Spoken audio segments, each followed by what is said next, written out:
Hello everyone, and welcome to my Days of Our Lives official channel. I hope everyone is having a wonderful day. Before we begin, please hit the subscribe button and give this video a thumbs up. Leo meets shirtless Mark, search for Abby answers, and brewing exit. Days of Our Lives, DOOL, spoilers reveal that we've got some appearances and goings news to partake, so let's bandy all the casting details and some instigative story developments.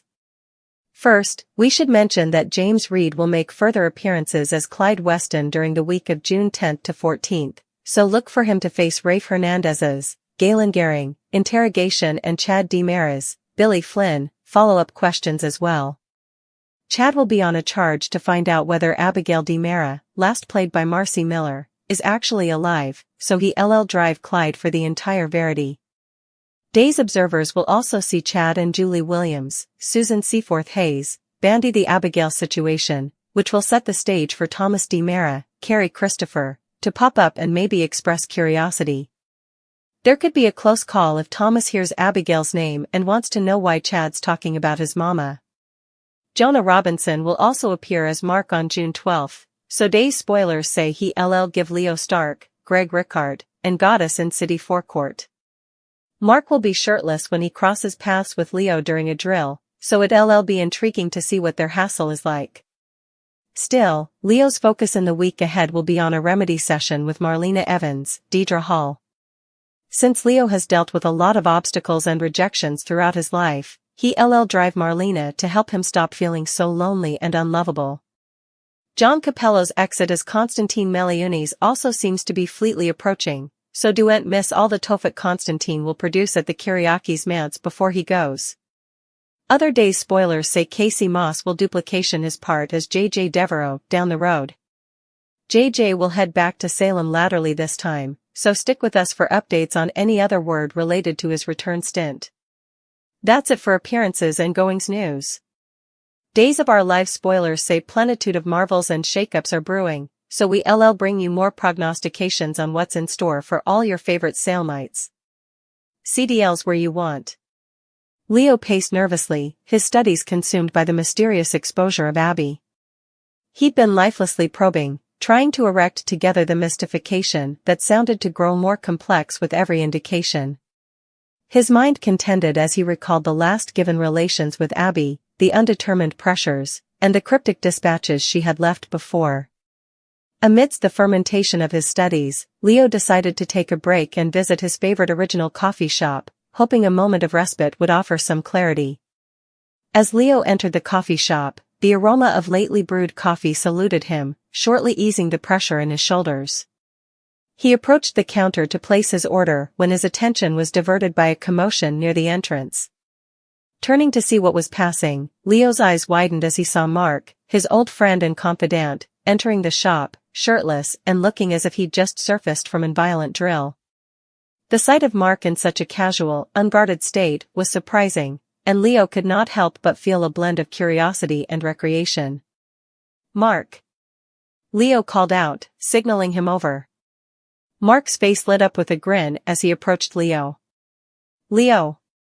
Long time no see. How've you been?" Leo chortled, shaking his head. "More now that I have seen you like this." "What on earth happed?"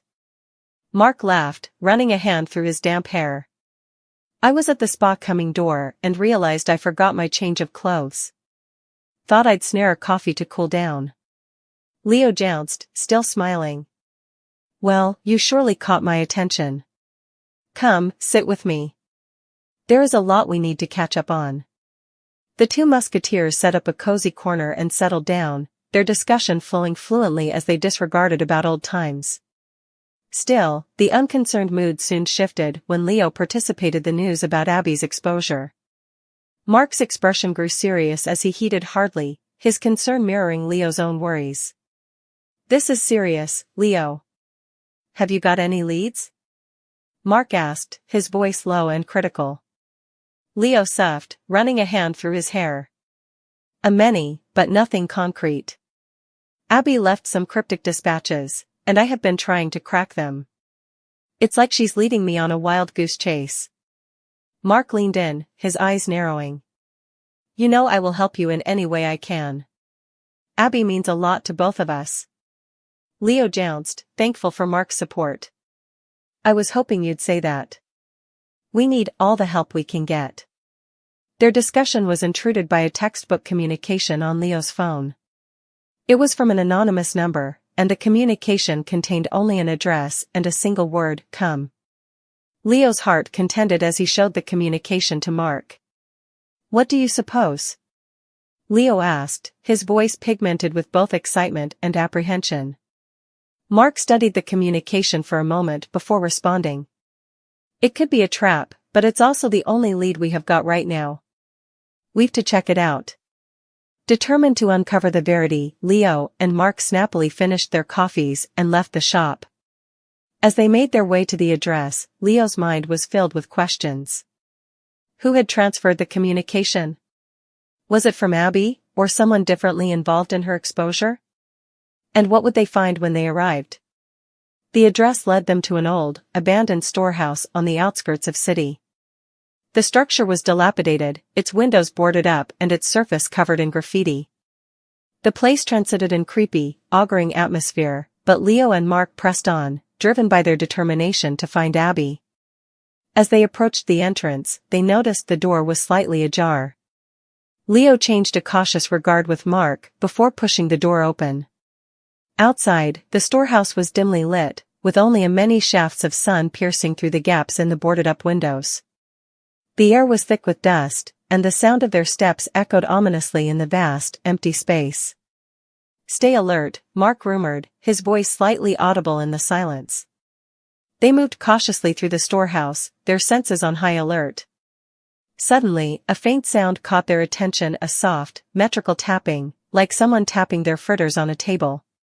Following the sound, they made their way deeper into the structure, eventually reaching a small room at the reverse of the storehouse. Inside the room, they set up a figure sitting at a table, their reverse turned to the door. As they approached, the figure turned to face them, revealing a familiar face, Abby. Leo's heart bounded with relief and confusion. Abby!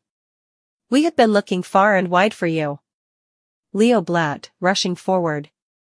Abby's expression was one of mixed feelings, relief, fear, and determination all fluttering across her face.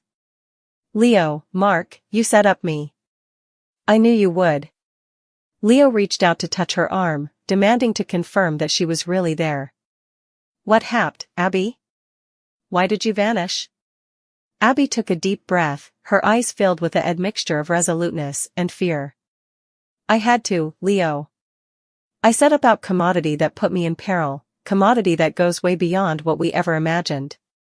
Before she could unfold, the sound of steps echoed through the storehouse. The three of them turned towards the door, their hearts pounding. A figure surfaced from the murk, and Leo's blood ran cold as he honored the man. EJ, Leo murmured, his voice filled with unbelief. EJ scowled, his eyes glinting with malignancy. Well. What do we've then? A little reunion? Mark stepped forward, his fists gripped. What do you want, EJ? Why are you then? EJ's boo widened. I am then to make sure Abby does not unmask any secrets. And to ensure that you two stay out of my business. Abby stood up, her voice steady, despite the fear in her eyes. It's too late, EJ. They know everything. EJ's expression darkened, and he took a step forward, his hand reaching inside his fleece. Also, I guess I will have to deal with all of you. Before EJ could make a move, the sound of enchantresses filled the air, growing louder by the alternate. EJ dithered, his eyes zipping towards the door. Leo seized the moment, grabbing Abby's hand. We need to get out of then, now. Mark jounced, moving to cover their retreat. Go, I will hold him off. As Leo and Abby ran towards the exit, the enchantresses grew louder, motioning the appearance of the police. EJ cursed under his breath, realizing that his time was over. He turned to make a run for it, but it was too late, the police were formally closing in. Outside the storehouse, Leo and Abby surfaced into the sun, their hearts pounding with adrenaline. They watched as the police swarmed the structure, arresting EJ and securing the area.